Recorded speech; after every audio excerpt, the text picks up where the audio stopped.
Hello friends, Mahanadi serial next ப்ரோமோவில் என்ன நடக்குதுன்னு பார்க்குறதுக்கு முன்னாடி நம்ம சேனலை சப்ஸ்கிரைப் பண்ணாதவங்க மறக்காமல் சப்ஸ்கிரைப் பண்ணிக்கோங்க.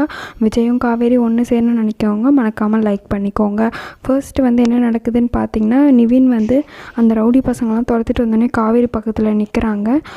உடனே நிவின் கேட்குறாரு, அந்த ரவுடி பசங்களாம் போயிட்டாங்க. உடனே காவேரி கிட்டே ஏன் காவேரி தனியாக வந்திருக்கேன் அப்படின்லாம் சொல்லிட்டு அதுக்கப்புறம் உடனே காவேரி சமாளிச்சுட்டு நான் அதை போகிறேன் வீட்டுக்கு அப்படின்னு சொல்லிட்டு நைஸாக கிளம்ப ட்ரை பண்ணுறாங்க.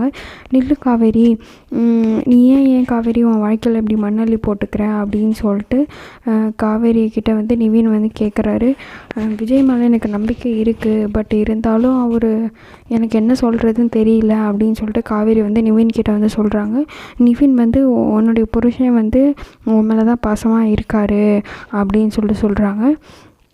காவேரியும் வீட்டில் இருக்கவங்களும் அதான் சொல்கிறாங்க. பட் இருந்தாலும் அவர் வெண்ணிலா மேலே காட்டுற அக்கறை அன்புலாம் பார்த்தா எனக்கு கொஞ்சம் பயமாக இருக்குது அப்படின்னு சொல்லிட்டு காவேரியும் நிவின் கிட்டே சொல்கிறாங்க.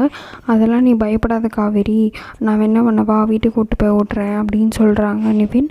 உடனே காவேரி இல்லை வேணாம், யமுனா அதுக்கு எதாவது சொல்லுவா அப்படின்னு சொல்கிறாங்க. உடனே அவள் சொன்னால் எனக்கு என்ன அப்படின்னு சொல்லிட்டு நிவின் சொல்ல, இல்லை வேணாம் நிவின் அப்படின்னு சொல்லிட்டு காவேரி சொல்கிறாங்க. யமுனா தப்பாக நினச்சிப்பா, அவள் தப்பாக நினச்சாலும் நினைக்கலாம், எனக்கு ஒரு கவலையும் இல்லை அப்படின்னு சொல்லிட்டு நிவின் கோவமாகவே சொல்கிறாரு.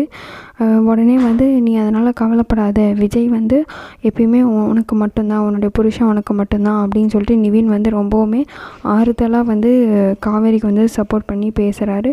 பட் அதை காவேரி எப்படி எடுத்துக்கிட்டே தெரியல. சரின்னு சொல்லிட்டு அவங்களும் கிளம்புறாங்க. இதோட இந்த ப்ரோமோ முடியுது. நெக்ஸ்ட் ப்ரோமோவில் என்ன நடக்குதுன்னு தெரிஞ்சுக்க நம்ம சேனலை மறக்காமல் சப்ஸ்கிரைப் பண்ணிக்கோங்க. உங்கள் ஃப்ரெண்ட்ஸ்க்கு ஷேர் பண்ணுங்கள். கமெண்ட் செக்ஷனில் உங்கள் கருத்துக்களை தெரிவிங்க. விஜயும் காவேரியும் எத்தனை வருஷம் ஆனாலும் ஒன்று சேரணும்னு நினைக்கிறவங்க இந்த வீடியோக்கு ஒரு லைக் பண்ணிக்கோங்க. தேங்க்ஸ் ஃபார் வாட்சிங்.